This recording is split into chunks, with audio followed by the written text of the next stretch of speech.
it seems like kind of fun if you're in the right mindset. Like, Yeah. Yeah. I mean, honestly, like, again, I mind the adventures all the time. They're good adventures. It just depends on the DM. I've had a very bad Adventure League experience, and it kind of soured me on Adventure League for a while. And now it's like, man, if I had the time, I would love to do like an Adventure League thing, or even like sign up to volunteer as a GM. But like, I don't know, that one DM really irked me, and now it's kind of like get the Vietnam flashbacks of that. I'm like, do you want to tell? Because I, in all unfortunate, I don't actually remember that story. Do you want to tell that? Because like, yeah. So it was an Adventure League thing for Waterdeep when Waterdeep Dragon Heist first came out. So this was a while ago.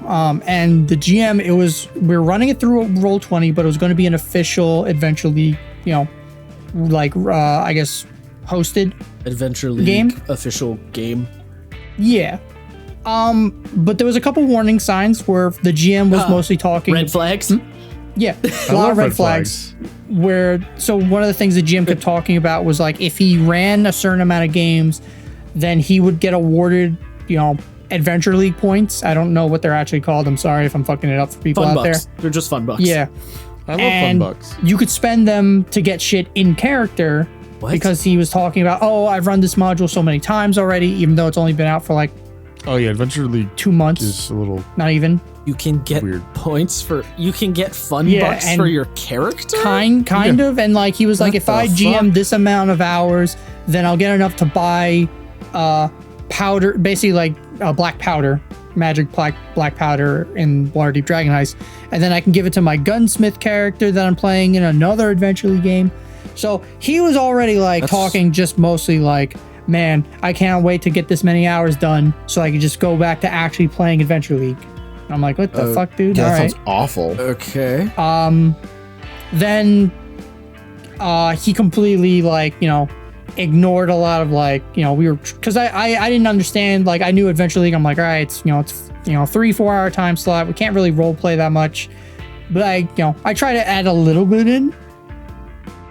And one of the players was very new to, like, literally, he's like, this is my first game ever. And so I was trying to like help him out with his build and make his character sheet. GM was not helping. And I'm like, you could role play your character up, give him a silly voice, do whatever.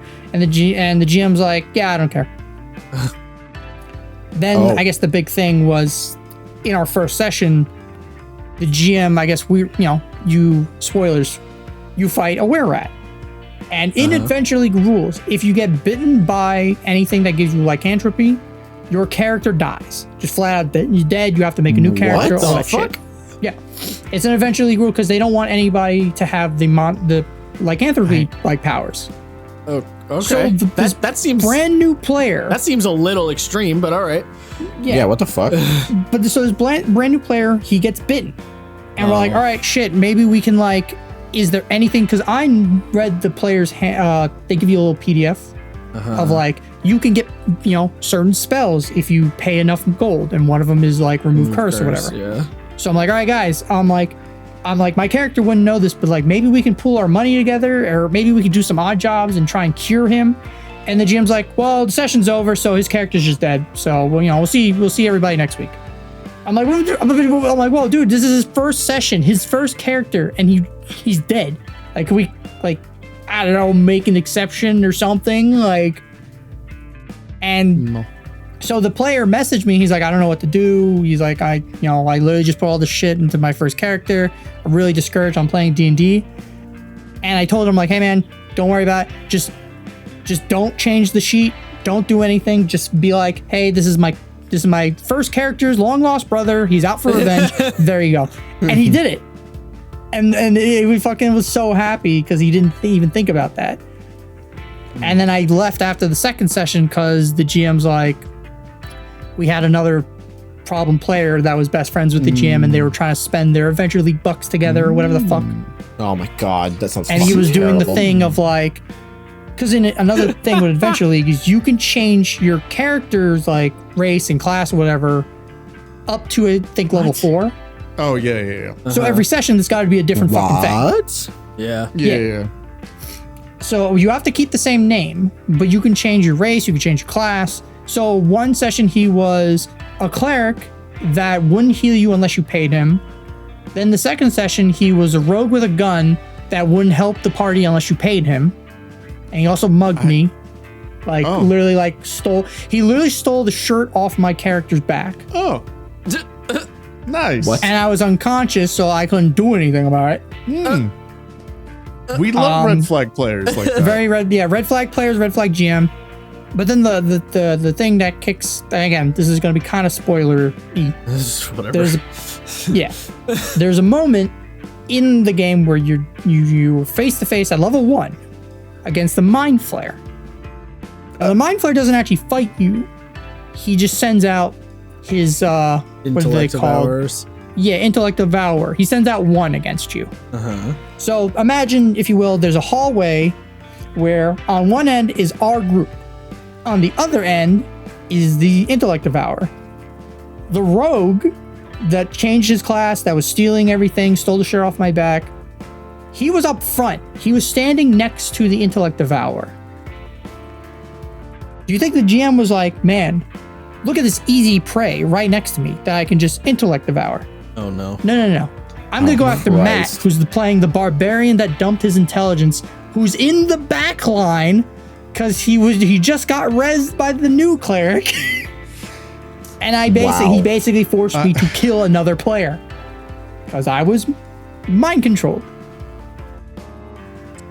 We okay. love it. I would say We love just reach through your chat client and choke the GM out.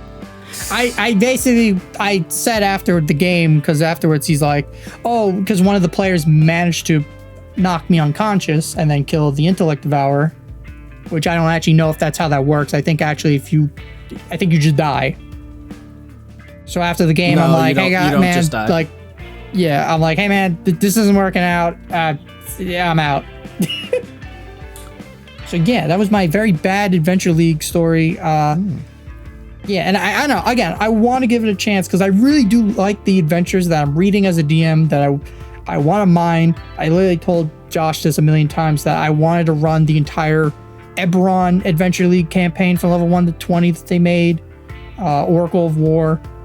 But, you know, yeah, there's God, I hate saying, like, there's too many bad DMs out there, maybe? Like, Honestly, I don't know. Matt, the thing about Adventure League is it's designed to take people who do not have a friend group that plays and give them someone to play with and get them into the game. You, as someone who has an established group and a whole bunch of friends who play D&D, there is literally no reason for you to bother getting into it. Just run your own games and or play in your own games. It's not worth it. It's also it's just like, not. you know, you're basically playing D&D gotcha with your group. Yes, you are. Yeah. You have no idea. You're hoping what for you're that gonna get triple there. S and you got a D. Oh my god. You got that I don't D even have pull. D's in those games. Yeah. Damn, imagine getting a 1-star servant. Goddamn. Yeah. Goddamn. Oh damn. Out here playing Angry Matthew. Although, man, He's not also even 1 star. He got 0. That's right. can I also just say side note one, the player who kept changing his character, he might need to be on a list. That might be a psychopath. Because Look, all I'm saying is that weird. player and the GM, they obviously have never been introduced to the gospel of violence, and maybe, just maybe, they should be. Or perhaps they commit the gospel of violence, is what I'm saying. Not better than I will. Maybe. Jesus. But then also follow up. Man, I hope that didn't just immediately shit the bed for that new player completely. Yes. Yeah, I really though. I tried messaging him like afterwards, rough. and he lost contact, and I was like, all right, well, fuck. Also, I man, hope he's doing well. what a dick move to be like, hey, yo, that barbarian in the back, let's get him. Like, I'm seriously what like, the I'm fuck? like, come on, man. I'm like, I can't pass this check, but there's 4 people in front of me. Yeah, that's really fucked up. Yeah, no, that's a That's a douche move. That's a dick move, bro. Jesus Christ.